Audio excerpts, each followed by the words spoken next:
Asteroids, these chunks of rock of various sizes found orbiting the Earth, are found very often. And this one, TV-135, was found last week by the Crimean Astrophysical Observatory, which has a program to survey the sky for asteroids that may threaten us in the future. But what frequently happens is that with only a week's observations, you get a reasonably crude estimate for its orbit and where it's going to be in the future.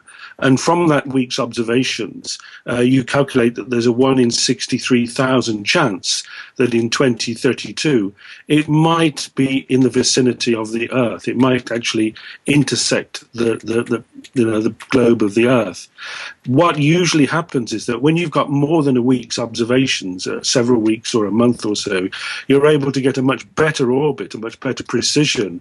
And until now, every time you've done that, anything that initially seemed to be of interest, a low probability event, but nonetheless worth finding out more about, has always gone away. And so this is probably going to be one of those, it's of interest now. But when we have more observations, it'll go down in the noise and there's no chance of it striking us.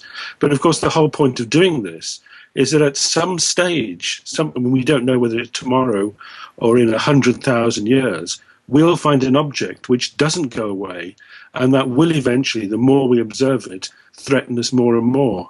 The dinosaurs were destroyed by the impact of an asteroid.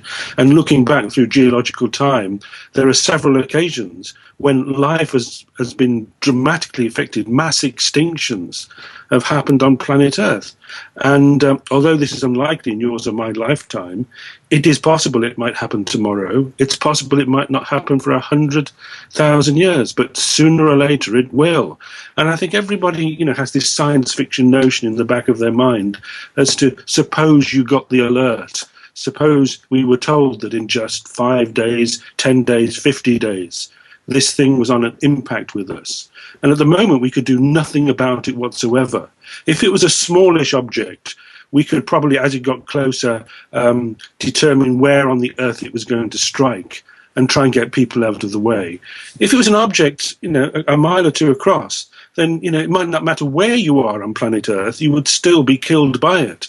So there is this feeling in the back of everybody's minds that this is a serious thing, that sooner or later we're going to have to develop the technology to protect ourselves from this.